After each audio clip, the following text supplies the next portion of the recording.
कहानी का पूरा आनंद लेने के लिए कहानी के पिछले भागों को ज़रूर देखें। उसका लिंक मैं आपको डिस्क्रिप्शन बॉक्स में दे दूंगी और साथ में कमेंट बॉक्स में पिन भी कर दूंगी, तो आप वहां से भी जाकर देख सकते हैं। दीप्ति के कहने पर कनिष्क ने गाड़ी आगे बढ़ा दी। उसका ध्यान अब ड्राइविंग पर था, लेकिन दीप्ति का उस पर। वो उसे ही देखे जा रही थी। क्यों करता है ये शख्स उससे इतना प्यार, जो उसके ना होने पर भी इस कदर बेचैन हो जाता है, उससे नाराज़ भी नहीं रह पाता। उसकी इतनी फिक्र करता है जितनी शायद कोई किसी की नहीं करता। कोई भी ईगो नहीं, बस कुछ है तो उसके लिए बेशुमार प्यार जो कभी ख़त्म ही नहीं होता, बढ़ता ही जा रहा है। उसकी आंखें दीप्ति के अलावा किसी पर टिकती ही नहीं हैं। क्यों हर वक्त वो उसके लिए सबसे लड़ने को तैयार रहता है। सब सोचकर उसे खुद पर ही गुमान हो रहा था कि उसके पास एक ऐसा साथी है, उसका प्यार, उसका दोस्त, उसकी जान, सब कुछ है।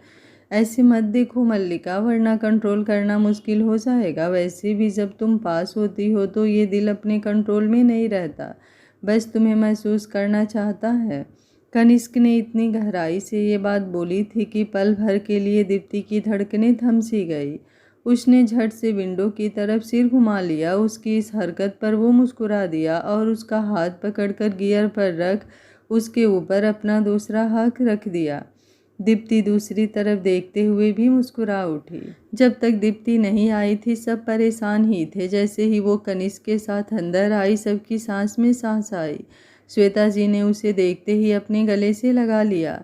कहाँ चली गई थी तू? कितना परेशान हो गए थे सब, कुछ समझ में भी आता है कि नहीं तुझे? वो उसे डांटते हुए बोली। पहली बार उसने इतनी ममता भरा एहसास किसी ने दिया था। वो महसूस कर दीप्ति ने अपनी बाहें उस पर कस दी। सॉरी माँ। उसके मुंह से माँ सुनकर श्वेता जी उससे अलग होकर उसका चेहरा देखने लगी। सॉरी, वो गलती से कह दिया मैंने, उसने सिर झुकाकर कहा। अगर आगे से आंटी बोला तो सच में नाराज हो जाऊंगी मैं। ये सुनकर उसने कनिष्क की तरफ देखा जो मुस्कुरा रहा था, तो वो खुश हो गई और एक बार फिर उनके गले लग गई। अगर तुम सास बहू का मेल मिलाप हो गया हो तो कोई ये भी बताएगा कि ये कहाँ रह गई थी तुम, और कनिष्क कहाँ मिली है तुझे? दादी ने पूछा। हाँ, कनिष्क कहाँ थी ये? विवेक जी ने भी पूछ लिया। तब तक अरमान भी आ चुका था। ठीक हो ना तुम? उसने दीप्ति से सवाल किया तो उसने हाँ में सिर हिलाया। दादी, आप भी क्या बातें लेकर बैठ गई, सब जान लीजिएगा, लेकिन उससे पहले मुझे बहुत ज़ोरों की भूख लगी है, तो खाना खाएं पहले। उसने बात बदलने की कोशिश करते हुए कहा। और हुआ भी वही। वैसे भी किसी ने कुछ नहीं खाया था तो सब खाने बैठ गए। मानवी ने कनिष्क से एक शब्द भी नहीं कहा। वो ही थी जो कब से चुप बैठी थी। खाने के बाद वो रूम में जाने लगी कि कनिष्क भी उसके पीछे उठकर आया। भाभी अभी बाहर ही हैं, वो बोली तो कनिष्क ने आंखें छोटी करके उसे घूरा। क्या उसके लिए ही हमेशा आता हूँ? उसके आने के बाद या उससे पहले क्या कभी तेरे पास नहीं आया मैं? कनिष्क के बोलने पर वो कुछ नहीं बोली, बस आगे बढ़ने को हुई कि वो आकर उसके सामने खड़ा हो गया। I am sorry my princess, मैंने ज़्यादा डांट दिया था, पर उस टाइम मेरा मूड बहुत ज़्यादा ख़राब था उसे ना देखकर। वो अनजान जगह पर कहाँ गई होगी, कैसी होगी, बस यही चिंता सता रही थी मुझे। और मैं कुछ ज़्यादा ही बोल गया, तुझ पर चिल्लाया। कनिष्क ने अपने कान पकड़ते हुए कहा तो वो उसके सीने से लग गई। आई लव यू भाई, मुझे सब पसंद है पर आपका गुस्सा नहीं। मुझे पता है आप भाभी से बहुत प्यार करते हो, लेकिन मुझे हमेशा उनसे भी थोड़ा ज़्यादा प्यार चाहिए, वो बचपना दिखाते हुए बोली तो कनिष्क ने मुस्कुराते हुए उसका सिर चूम लिया। तेरी जगह तो सबसे पहले है, इस घर में भी और हमारी लाइफ में भी। अच्छा सुन, तुझे उससे कोई प्रॉब्लम?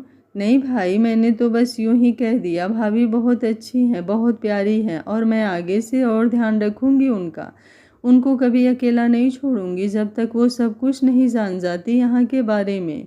वो बोली तो कनिष्क के चेहरे पर सुकून पसर आया। आखिर वो चाहता भी तो यही था कि दीप्ति और मानवी की बॉन्डिंग अच्छी हो, वरना जिस तरह से उसने मानवी को चुप देखा था, कुछ परेशान हो चुका था, लेकिन अब उसे अच्छा लग रहा था। वैसे अगर भाभी चाहिए हो तो बोलना, मैं आपके रूम में भेज दूंगी, उसने शरारती अंदाज में कहा तो कनिष्क ने उसे आंखें दिखाई। वो हंसते हुए रूम में भाग गई। जिज्ञासा ने अरमान को कई बार कॉल किया था, लेकिन अरमान रिसीव नहीं किया क्योंकि पहले वो दीप्ति को ढूंढने में बिजी था और फिर आया तो उसकी कॉल के बारे में ही भूल गया था। अरमान कनिष्क उसके रूम में आकर बैठते हुए उसे बुलाया। बोल क्या हुआ? और दीप्ति कहाँ थी ये भी बता मुझे। उसके कहने पर कनिष्क ने उसे सब कह सुनाया। उसको तो एक ही बार में तोड़कर फेंक देते हैं, साला फिर से आ गया उसे परेशान करने। इस बार वो मेरे दीप को टच करना तो दूर की बात, उसके आसपास भी भटका तो उसको स्वर्ग की ही सैर करा दूंगा। अच्छा सुन यार, कुछ काम से आया था तेरे पास। हाँ बोल ना, उसमें इतना क्या सोच रहा है? मुझे उसकी सारी डिटेल्स चाहिए कि वो कहाँ पर रुका हुआ है और क्यों आया है। क्या दीप ही है उसका मकसद या फिर किसी काम से आया है? कब आया, कहाँ आता जाता है, सब कुछ।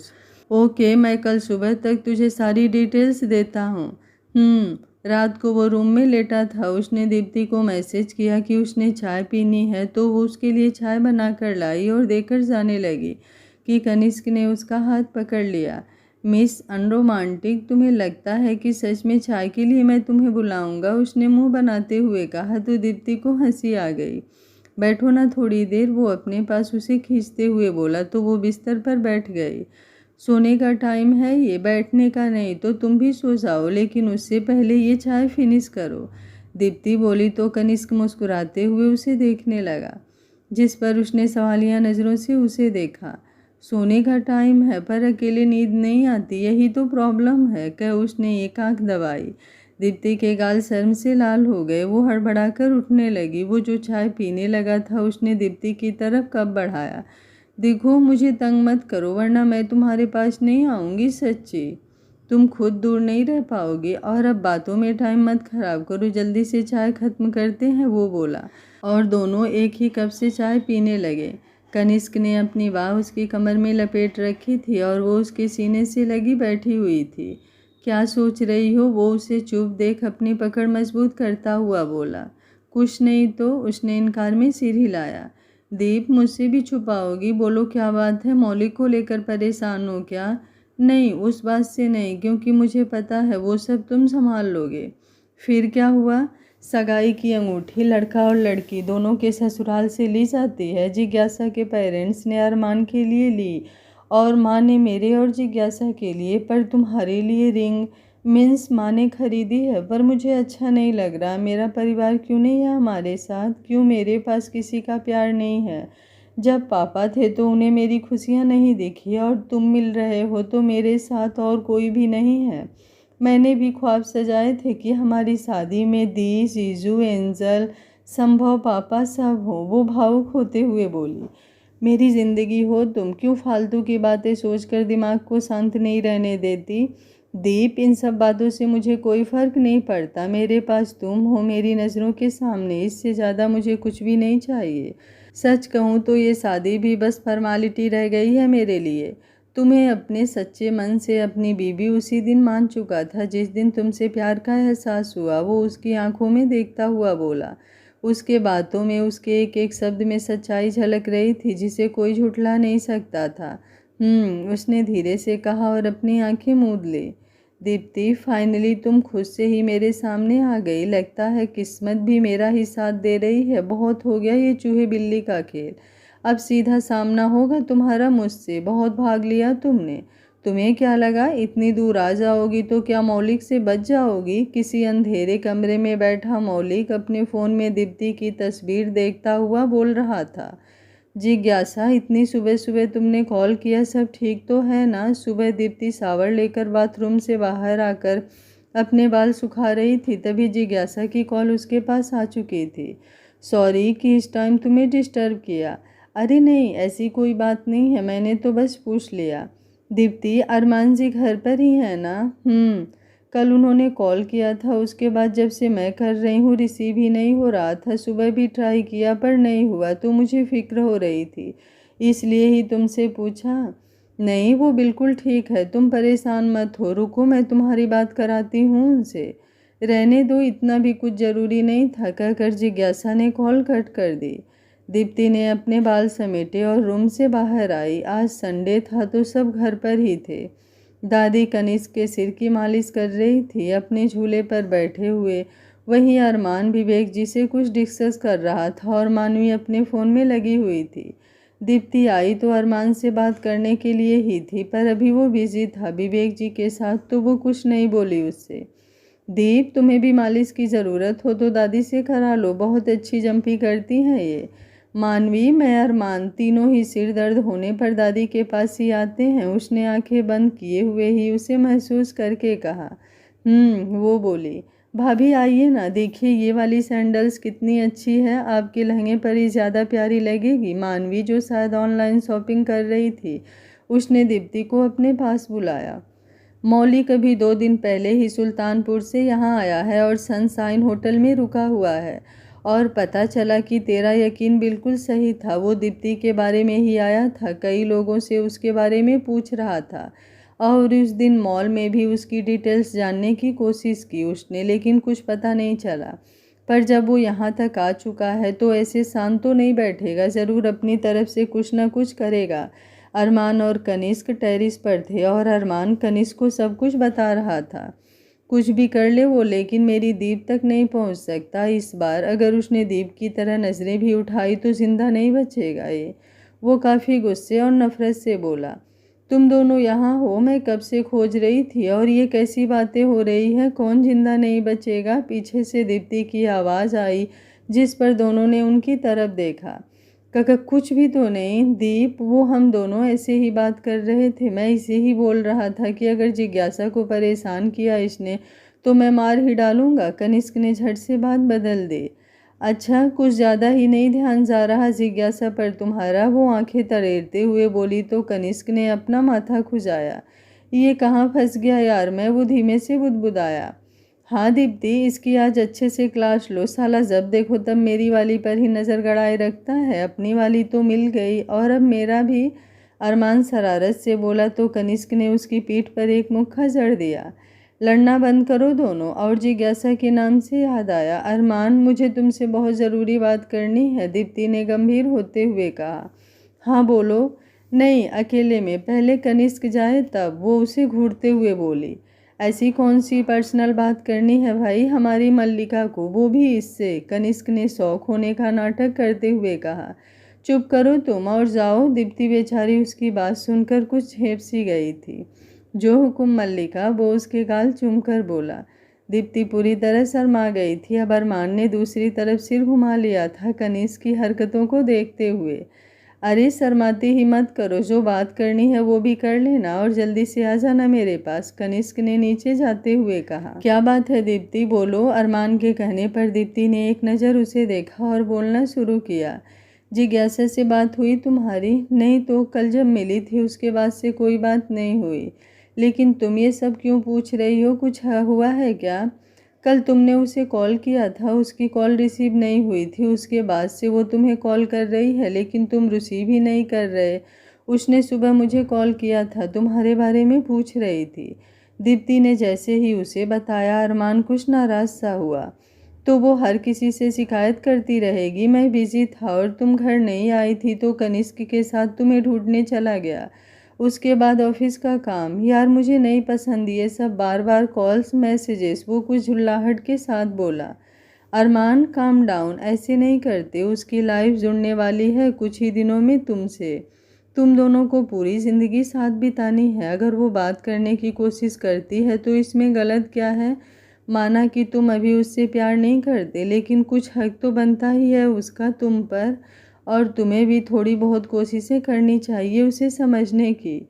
उसके साथ वक्त गुजारना चाहिए तुम्हें, तभी तो एक दूसरे को समझ पाओगे। जिज्ञासा बहुत समझदार लड़की है जितना मैंने उसे जाना है। माना कि तुम्हारे लिए ये सब कुछ नया है, लेकिन थोड़ा वक्त तो दो खुद को और जिज्ञासा को भी, वो उसे समझाते हुए बोली। अरमान इतनी जल्दी नहीं चिढ़ता था, उसे जिज्ञासा ठीक लगती थी, पर जब कोई शख्स परेशान हो, बिजी और उसमें किसी का डिस्टरबेंस होता है तो ये बात गुस्सा दिला ही जाती है। डोंट वरी, मैं अपनी तरफ से पूरी कोशिश करूंगा और उससे भी सॉरी बोल दूंगा, अरमान ने कहा तो दीप्ति ने मुस्कुराते हुए सिर हिलाया। दीप्ति वहाँ से चली गई तो उसने अपना फ़ोन पॉकेट से निकाला और जिज्ञासा का नंबर डायल कर दिया। पहली बार में तो रिसीव नहीं हुआ, लेकिन दूसरी बार में तुरंत ही रिसीव हुआ। हेलो, क्या कर रही थी? बुआ का लड़का घर आया है तो उसी के साथ कुछ काम से बाहर जा रही थी। जिज्ञासा ने उसे सीधा सा जवाब दिया। नाराज हो? आखिरकार उसने पूछ ही लिया। नहीं, आपने हक नहीं दिया। जिज्ञासा, यार मैं थोड़ा, आप टेंशन मत लीजिए, मैंने कहा ना कि मैं नाराज नहीं हूँ। मैं अभी रखती हूँ, मार्केट आ गई हूँ, कहकर उसने कॉल कट की।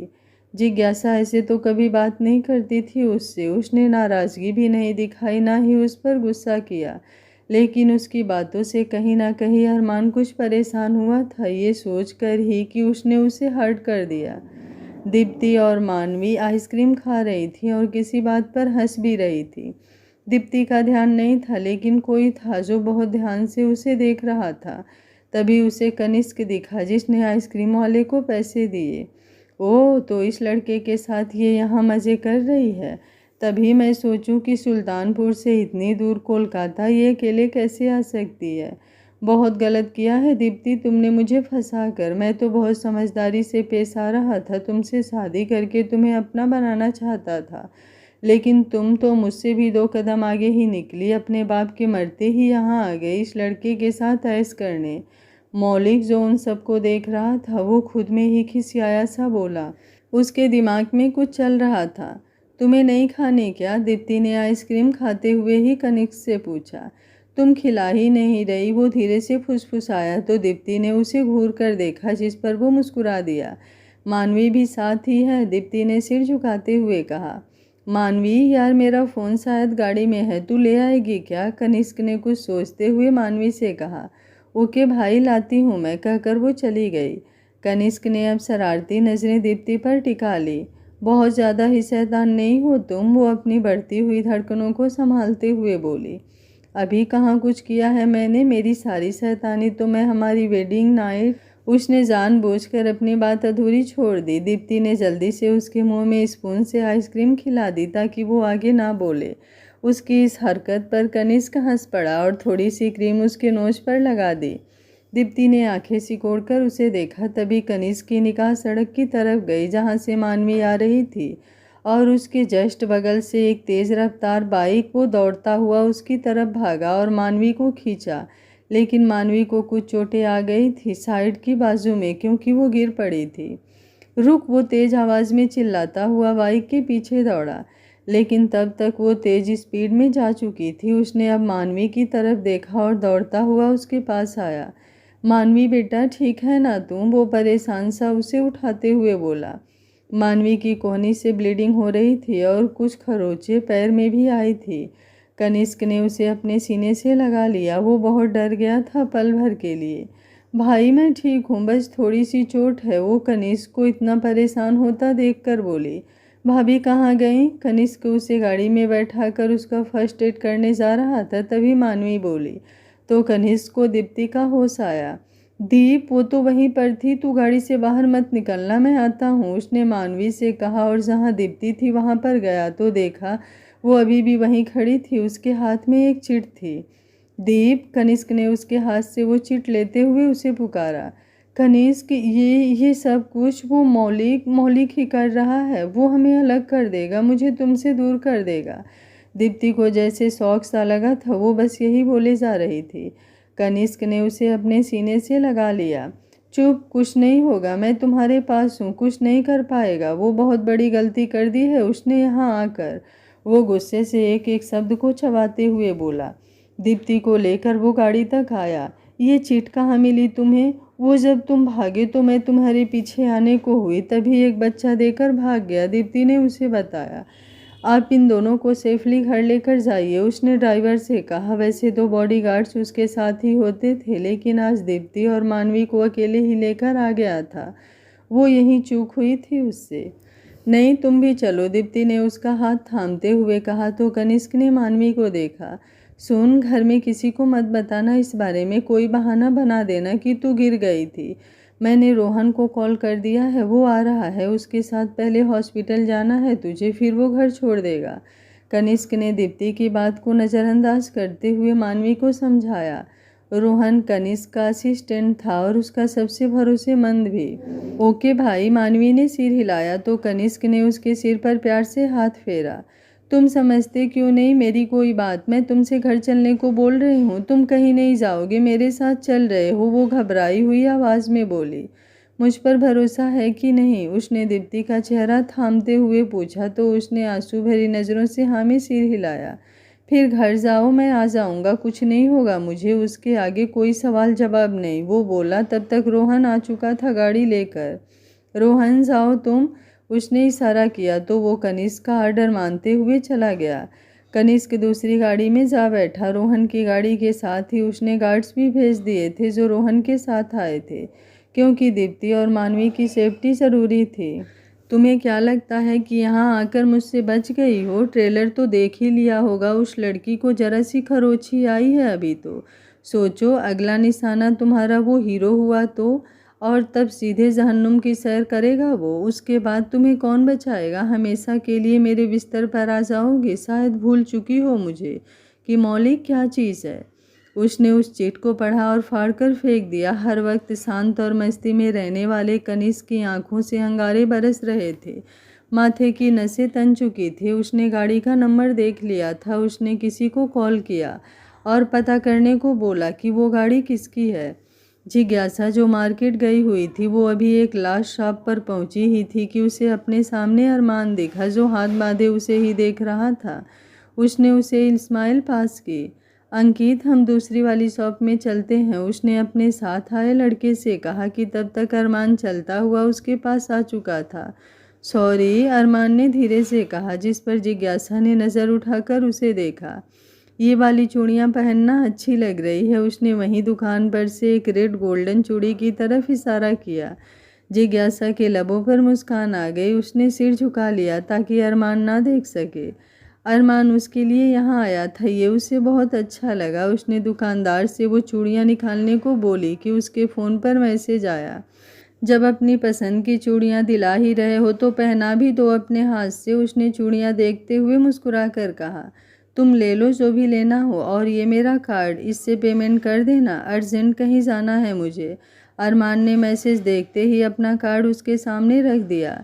जिज्ञासा जो अब तक उसके आने से खुश हो गई थी, उसकी खुशी पल भर में गायब हो गई। उसने नज़र उठाकर अरमान को देखा। आपको बुलाया तो नहीं था हमने जो आप आए, और आए भी तो ऐसे तुरंत जा रहे हैं जैसे किसी के कहने पर आए हों।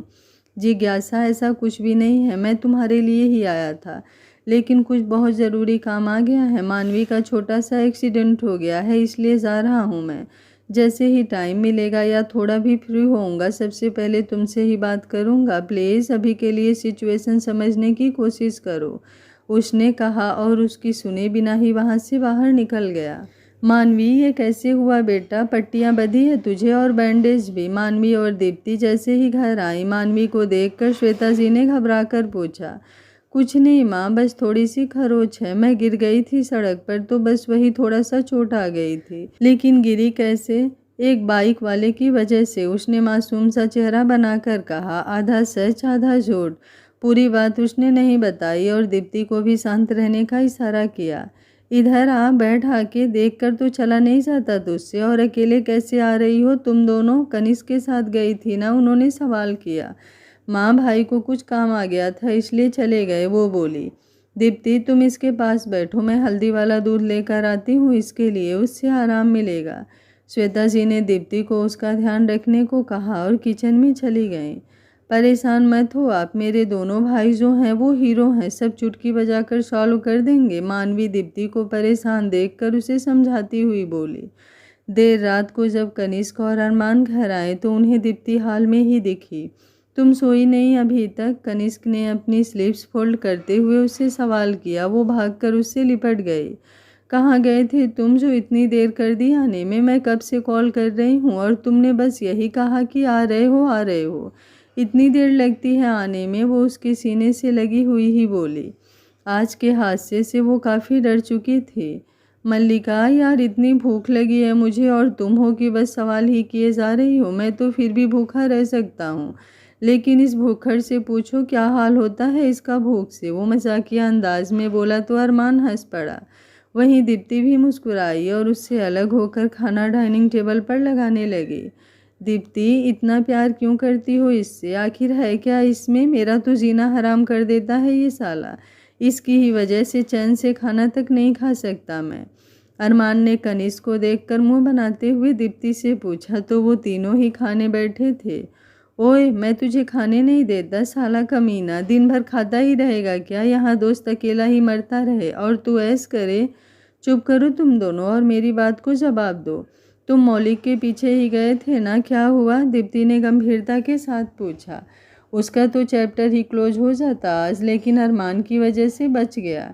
दीप्ति ने अरमान की तरफ देखा। उसने हमारी बहन को हर्ट किया, उसे चोट पहुंचाई तो कैसे शांति से बैठ जाते हम दोनों। और वो भाग कर जाता भी तो कहाँ? कोलकाता की किसी भी गली में छुप जाए, हमसे नहीं बच सकता।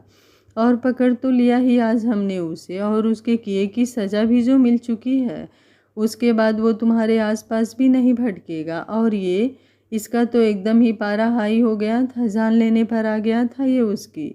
वैसे ही वो अब अपने पैरों पर चलने लायक नहीं बचा, अरमान ने उसे कह सुनाया। तुम पागल हो गए हो? क्या ज़रूरत थी इतना ज़्यादा मारने की? और एक बार भी दिमाग तो काम करता नहीं है? इतना ज़्यादा गुस्सा आता है जनाब को?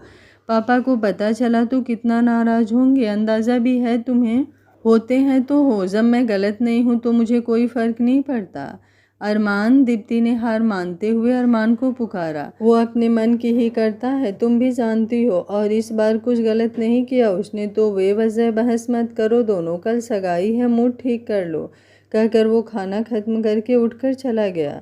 मुझसे नहीं देखा जाता तुम्हारा वो डरा सा चेहरा। जब तुम मुझ पर गुस्सा करती हो, हक से डांट लगाती हो तो ही मुझे अच्छा लगता है, और फिर उससे तो मुझे पुराना हिसाब चुकता करना था। उसने मेरी जान को जो छुआ था, जो हक सिर्फ और सिर्फ मेरा है, उसकी ही वजह से पास्ट में हम दोनों अलग हुए। सो प्लीज़ अब उस बारे में कोई बात ना करे तो ज़्यादा बेहतर है।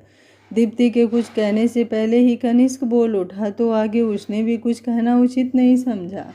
अरमान के रूम में आकर टाइम देखा, 11 बज रहे थे। उसने जिज्ञासा को कॉल लगाया।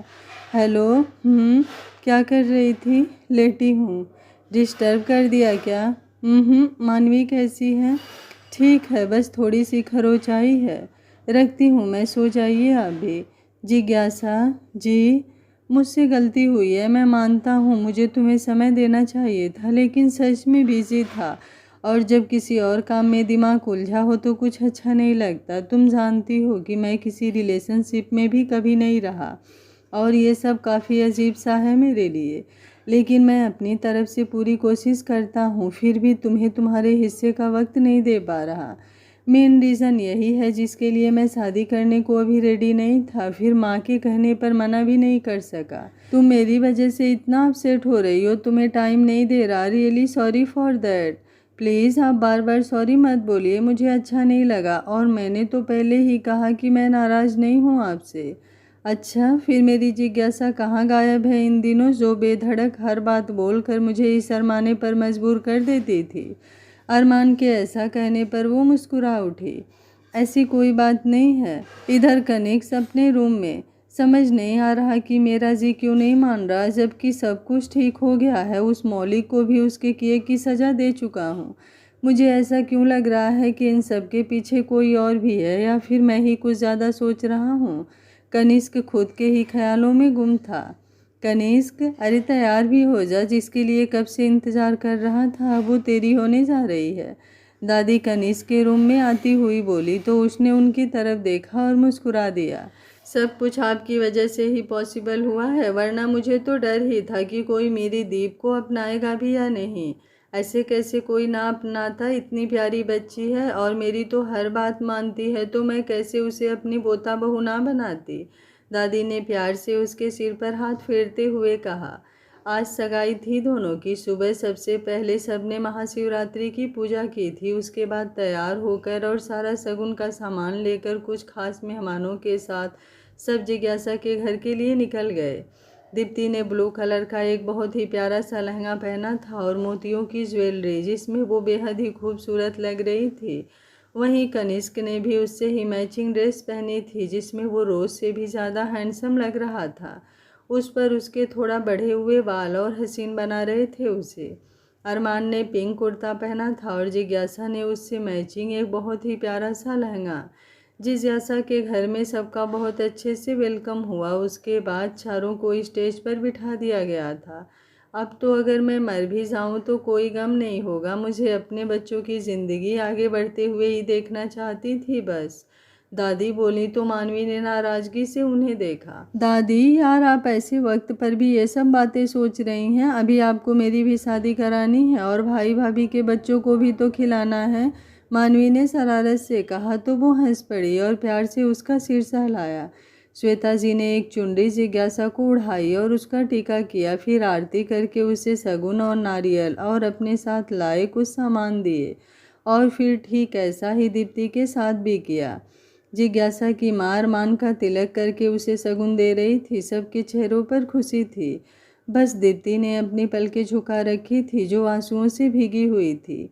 इतना खास दिन था आज उसका, लेकिन उसके परिवार का एक भी सदस्य उसके साथ उसके पास नहीं था। उसकी मम्मा दीदी आज यहाँ होती तो वो भी हर रस्म करती, लेकिन कितना अधूरा सा था सब उसके लिए। कनिष्क की रस्म कौन करेगा? आपकी बड़ी बहू के तो परिवार से कोई दिख ही नहीं रहा, एक रिश्तेदार ने सवाल कर ही ली, जिस पर जिज्ञासा ने अपनी माँ को इशारा किया। मेरी बच्ची है दीप्ति भी तो, अपने दामाद के लिए मैं ही करूँगी रस्म, और कौन करेगा? वो मुस्कुराती हुई बोली तो दीप्ति ने अपनी भीगी हुई पलकों को उठाकर उन्हें देखा, फिर जिज्ञासा को जिसने दीप्ति के हाथ पर अपना हाथ रख लिया था। बहन हो मेरी और अब इन आंसुओं की कोई जगह नहीं है तुम्हारी लाइफ में, समझी? जिज्ञासा ने धीमे से कहा, जो कि बस दीप्ति को ही सुनाई दिया। कनिष्क की आंखें मुस्कुरा उठी दीप्ति की मुस्कान देखकर, और थोड़ा बीते वक्त की बातें भी ध्यान में आई। कनिष्क ने काफ़ी देर के सोच विचार के बाद जिज्ञासा को कॉल लगा ही दिया। वो कुछ सोच रहा था और उसमें उसे जिज्ञासा की मदद चाहिए थी। हेलो, प्रणाम भाभी जी। जी कौन? अगर मेरे भाई को छोड़कर किसी और पर ध्यान देंगी तब ना पता चलेगा कौन। कनिष्क जी सॉरी, वो दरअसल मेरे पास आपका नंबर नहीं था तो मैं समझ नहीं पाई कि आप हैं। अरे कोई बात नहीं, इतना परेशान ना हो। वैसे डिस्टर्ब तो नहीं किया ना मैंने? नहीं, कुछ ज़रूरी काम था आपसे, या फिर समझ लीजिए एक हेल्प चाहिए। हेल्प? और मुझसे? बोलिए क्या बात है, मैं पूरी कोशिश करूँगी अगर संभव हुई तो।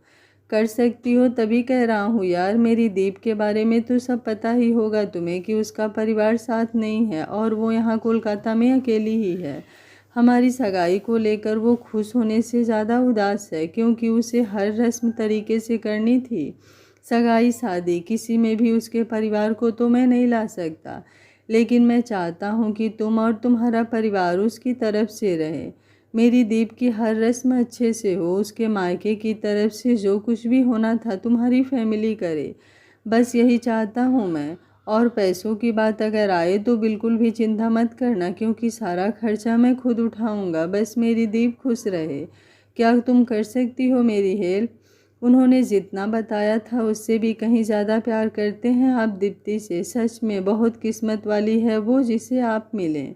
नहीं, किस्मत तो मेरी अच्छी है जो मुझे वो मिली, वरना मैं शायद बिखर चुका होता अब तक। उसके बिना तो जीने की कल्पना भी नहीं कर सकता अब मैं।